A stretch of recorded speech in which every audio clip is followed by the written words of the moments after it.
So today we're going to be looking into JEPQ, a very popular income ETF. We're going to be looking at its performance, at the distributions, and see if that's an income ETF that fits for your portfolio.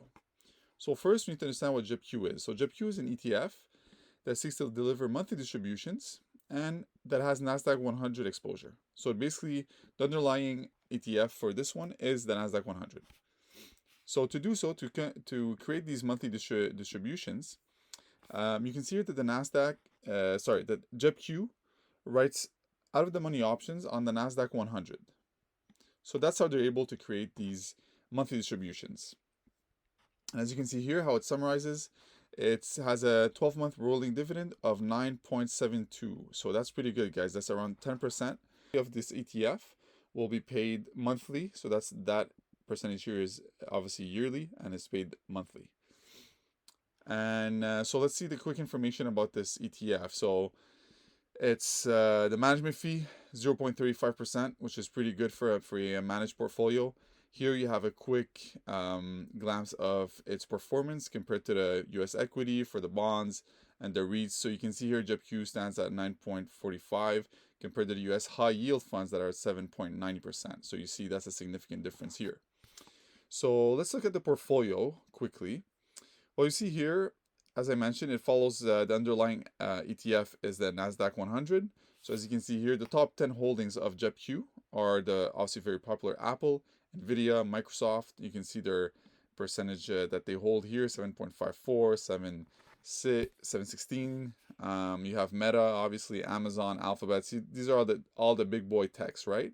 So as you can see here, compared to QQQ, which basically follows the NASDAQ 100, if you can compare here, pretty similar, right, guys? So you have Apple at 9%, Microsoft, Nvidia, Broadcom, Meta, right, Facebook. You have Amazon, Tesla.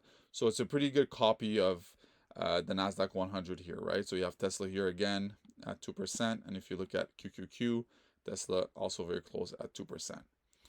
So let's look at the sectors now. Sector exposure here. So comm services, that's 12.7%. Consumer discretionary, that's 10%. Staples, 4.8%. Energy, and then you see how it drops here. And the biggest part, guys, for the NASDAQ 100, obviously, is the tech. So here it has 41.7% in tech. Let's look at the other major ETF, QQQ. Let's see here, tech at 50%. So pretty close, right, guys? So this is at 50%.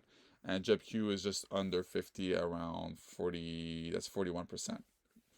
So we have a good idea now of what the portfolio is. You can look at the fact sheet quickly.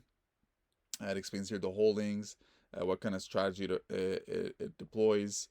So like it said, it's like it mentioned before on the NASDAQ 100. So that's how it's basically, gets its returns monthly by placing this out of the money call options on the NASDAQ 100. So now let's look at the performance since inception.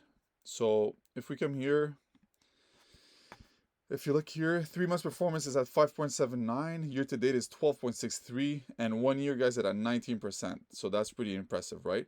Now if we'll compare it to QQQ, and I'll show you here, this one is going to be easier to understand.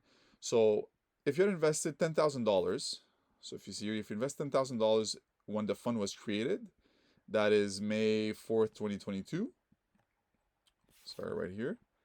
So on May 4th. So if you have invested $10,000 both in JEPQ and QQQ, we can have a good graph here that basically tells you what kind of performance you were looking at. So if you invest all the dividends, so if every dollar that you got in dividends you invested it, you would have had a return for JEPQ for 13.08% versus QQQ at 18.51. So that gives you a pretty good idea of, obviously, when it's a bullish market, you're letting go of high growth, right? Because it's placing call options, so you're letting go of growth. That's clear, right? But you can see it's still at a 13% rate, an annual rate, so which is really good, guys. So your 10,000 becomes 13,278 versus QQQ, which becomes 14,795.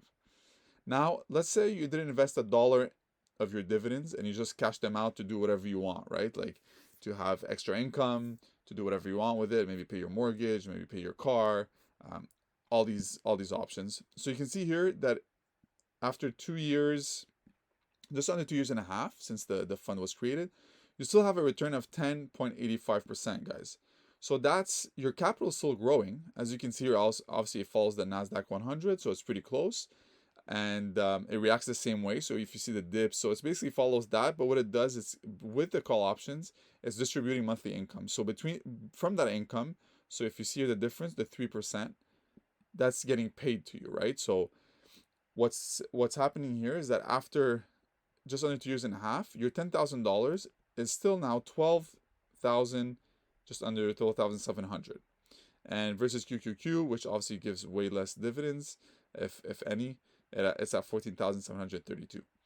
So you would have made 2,600, and that's not considering all the dividends that you would have cashed out. So that's a very good way to have passive income, as passive as it gets, right, guys? Not much implicated there. You don't have to manage anything.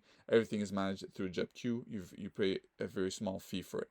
So that's JEPQ for you. What do you think of this fund? Is that something that works for your investment? Let me know. Obviously, it's very personal to everyone. This is just to kind of show you the difference and see if that works for a high dividend portfolio. So let me know, guys, if you like this video, if there's anything you'd like me to look into. Comment, like, and subscribe. Until next time, guys, keep exploring those dividends.